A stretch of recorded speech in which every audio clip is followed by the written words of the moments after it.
Mais outra pergunta? Um outro rapaz que queria fazer uma pergunta. Mas dá uma sugestão assim, no debate, sei lá, ele fala aí 1h30. Na minha opinião, meio que se vitimizando pelo lado da esquerda.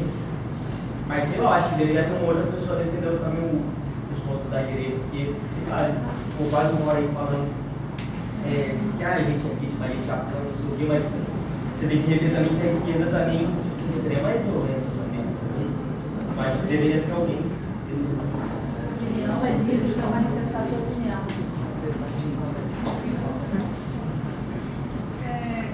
queria fazer uma pergunta, porque a gente hoje fala muito sobre os líderes políticos e a gente fala só em escala tipo presidente, como se fosse um ditador, como se fosse uma monarquia. A gente sabe que não é, a gente sabe que nós temos um legislativo totalmente comprometido. E fala-se muito pouco do que a gente, na conscientização do voto dos nossos deputados, dos nossos senadores. Eu queria assim, que isso ficasse bem claro, porque não adianta nada. Eu sou pró-impeachment, eu sou contra o impeachment, mas a gente tem que mudar as bases. É o nosso legislativo que está podre. É isso que a gente precisa mudar. A bancada ruralista enorme lá que está defendendo seus direitos. As bancadas extremas que ficam lá e fazem coisas absurdas. É isso que tem que acabar. A gente pode fazer bloco de 3, mais uma? Ou já está suficiente? Foram 3. Foram 3? Mas estão bem conectadas, dá para. Pode fazer mais uma. Não, estou falando, pode fazer mais uma, porque elas são muito bem conectadas. Então, se você quiser falar. A moça que fez a colocação quer fazer a pergunta, é a hora de você fazer livremente, sem nenhum tipo de repressão, faça seu questionamento. Agora é a hora. A questão toda é que essa notícia do MPL receber dinheiro, ela veio ano passado e eu era participante do MPL. E a gente já deu um direito de resposta que disse que não é, que é mentira. Então, a partir do momento que ele falou uma coisa que eu não concordo, por isso que eu levantei a mão e perguntei a prova. Porque eu vi a notícia da carta, tanto da Carta Capital quanto do blog original, que publicou o boato, e eu só queria falar que era uma mentira, porque já tem provas que... A questão é a seguinte, o EPL é filiado aos estudantes do LID, que é EPL bombado dos Estados Unidos. Esse EPL dos Estados Unidos é filiado a uma universidade, e essa universidade é financiada pelos irmãos. Então eu acho muita inocência querer ligar essas duas sem prova nenhuma. Só isso que eu queria falar. Por favor, vamos dar aqui o respeito, né? Da moça se pronunciar respeitosamente. Eu acho que já fizemos 3, vamos dar o tempo aí para o professor se colocar e depois a gente faz mais outra rodada. Deixa a gente fazer a dele então, pronto. Tá seguinte, ele faz a dele aí, eu respondo certo, tá? Porque falou muito bem a questão de se abraçar as ideias dominantes que né, por parte daqueles que são dominados, né? Essa história do oprimido, assim, querer virar o opressor, né? E a gente tem assim, o Lukács fala muito isso, são muitos teóricos ao longo da história que disseram que assim, iria haver meios para que a própria burguesia mantivesse seu poder dentro da própria estrutura que iria ser construída. Na Revolução Francesa foi assim, né? Eram revolucionários que se tornaram conservadores logo após, assumiram o poder, e assim permanece até hoje. Assim. Então, a minha pergunta mais vai no sentido assim, uma questão, claro que ninguém bola de cristal, mas na atual conjuntura, qual assim, o PT deu um tiro no próprio pé, né? Todos nós sabemos disso, o senhor falou disso bem o tempo inteiro, assim, e na iminência assim, de 2 milhões de pessoas saem às ruas e se fazem passar por 55 milhões, né, que é uma coisa absurda, né, mas nessa atual conjuntura, qual assim, nós todos sabemos que são esses grandes líderes e grandes bilionários do país que detêm assim, o poder de manobra atual, até mesmo dentro do Congresso, tendo em vista a postura, por exemplo, desse juiz que assumidamente estava nas manifestações com um discurso bastante odioso, assim como todos eles, né? Nós vimos ontem na Praia do Canto, estava passando na hora que um rapaz chamou a bandeira do PT na Praia do Canto e quiseram simplesmente entrar no prédio do lado porta. Assim, a gente está numa situação terrível. Assim, então, mesmo assim, quando a posição do governo, como o senhor falou, assim, vai sair todo mundo, a corrupção acaba, né?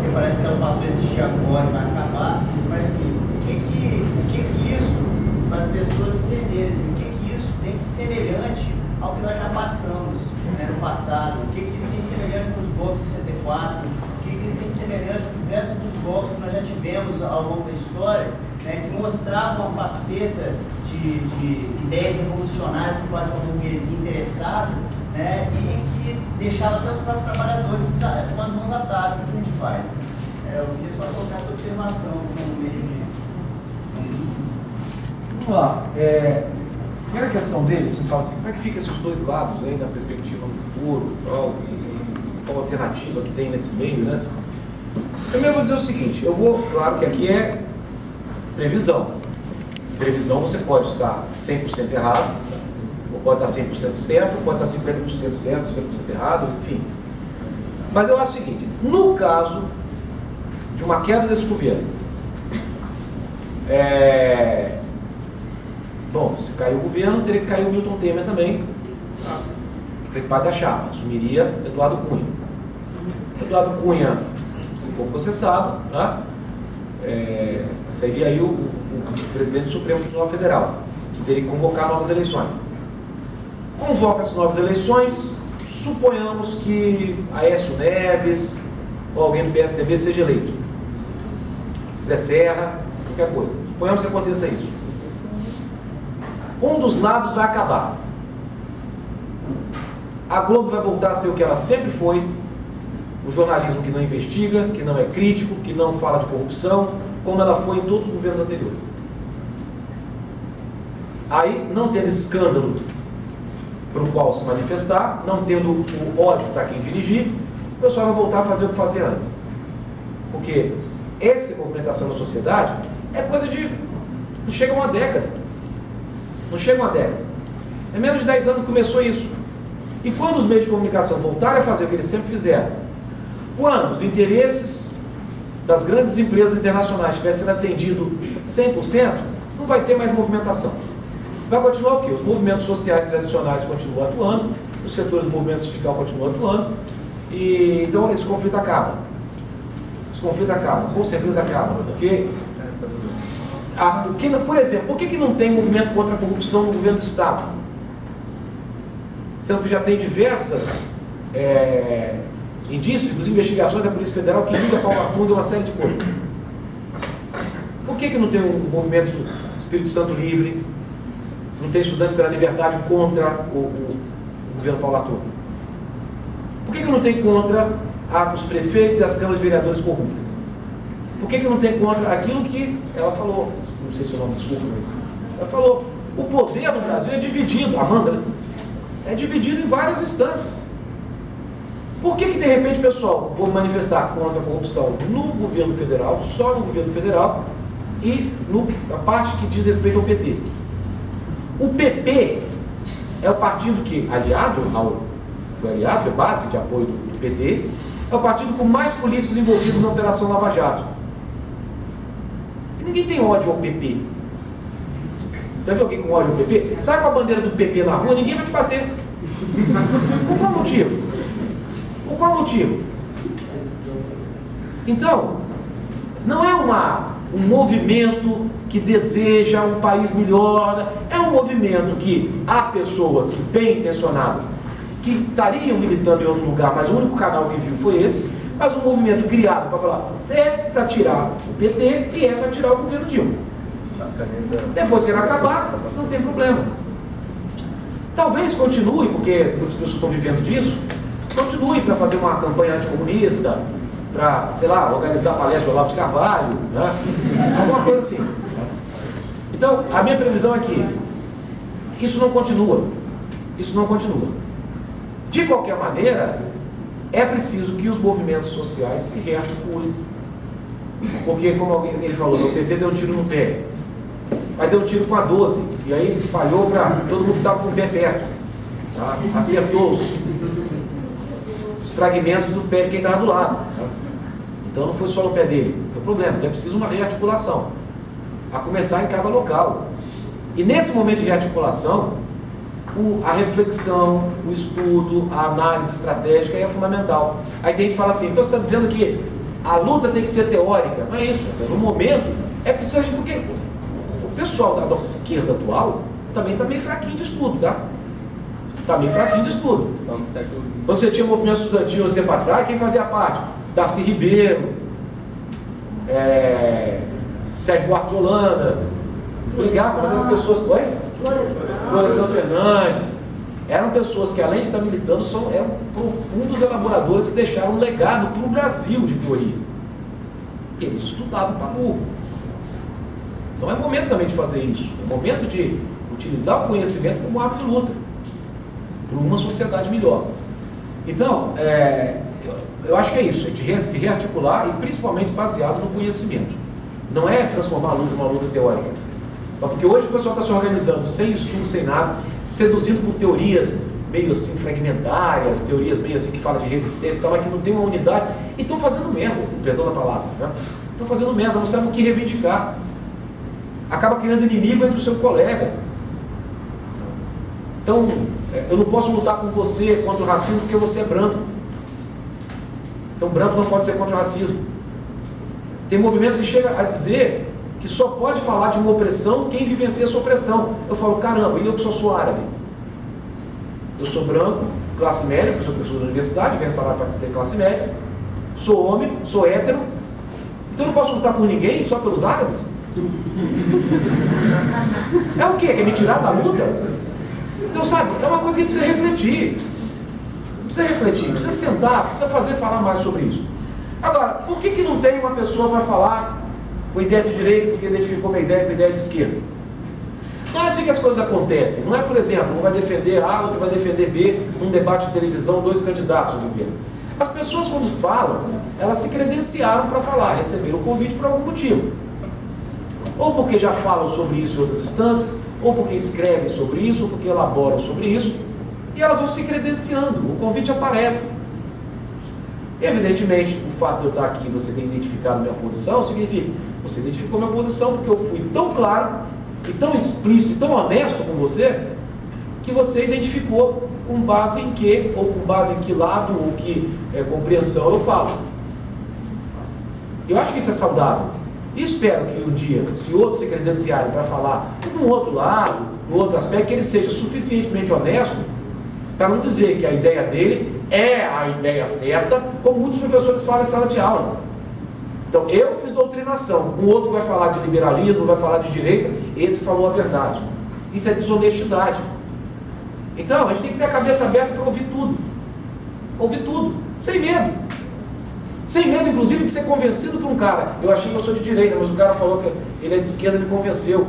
Sem medo disso. Analise os argumentos, analise a fala. Poxa, eu precisaria de uma âncora ali atrás para o cara contestar ele, porque eu estou quase aceitando. Não precisa disso não. E assim também a gente tem que ouvir as pessoas que têm uma visão liberal, que têm uma visão mais, que tradicionalmente se considerou de direita. Tá? Eles argumentam, se credencia a falar, vai falar, apresenta seus argumentos, não precisa ter medo de ser convencido não. A gente pode ir, de repente ele se convence. Mas o que eu digo, ele tem que ser suficientemente honesto a ponto das pessoas identificarem o espectro ideológico ao qual ele se filia. Porque professor entrar nessa sala de aula e dizer, se eu falo de Descartes, é aula de filosofia. Se eu falo de Marx, isso é doutrinação. Isso é desonestidade. Por quê? No campo da história da filosofia, você tem desde um Heidegger que foi filiado ao partido nazista, até um Marx, que era socialista, era comunista. E por que eu tenho que ensinar Heidegger e não posso ensinar Marx? Já pensou agora se os alunos fazem assim?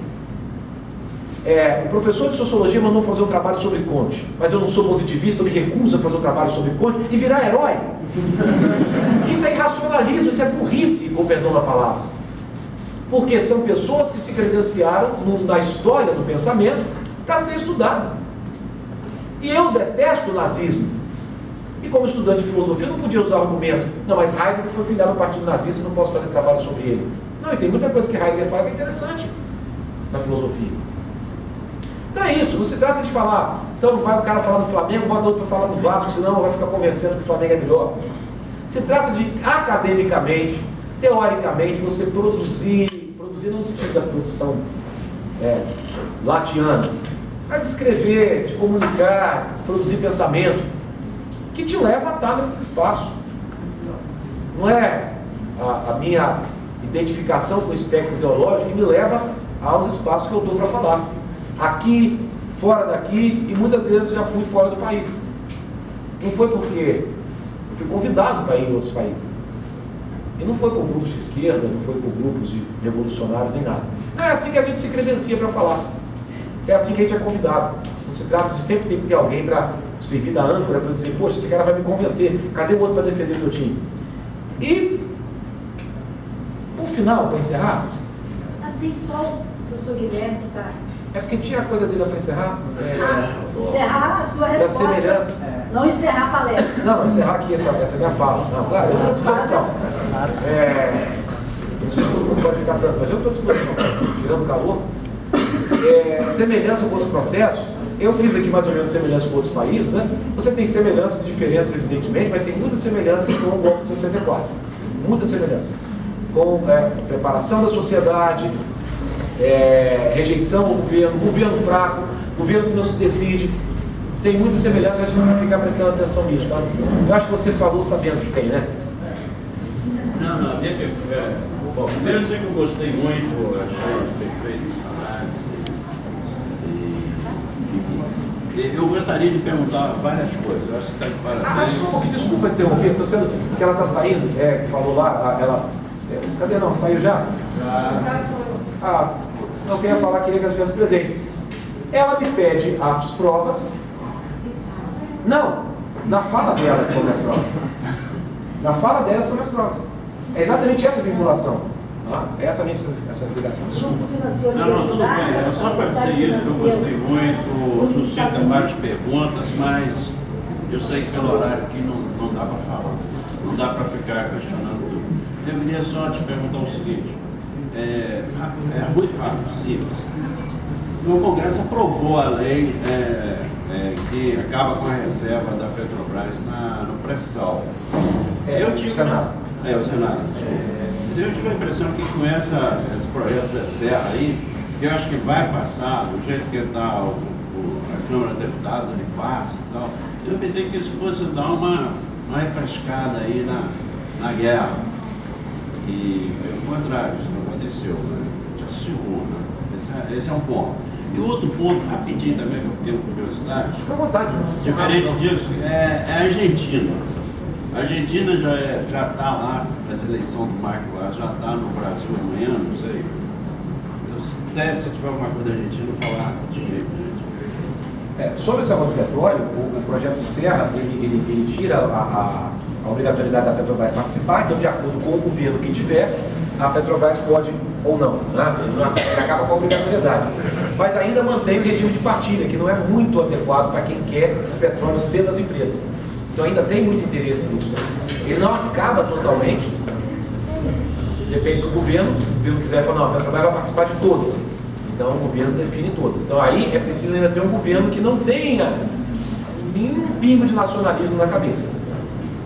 Na Argentina eles conseguiram eleger o Macri. Se o meu xará não fosse eleito, é Maurício Macri, se ele não fosse eleito, eu tenho certeza que a próxima estratégia seria a mesma que está acontecendo aqui: descredenciar o governo, não permitir que governe.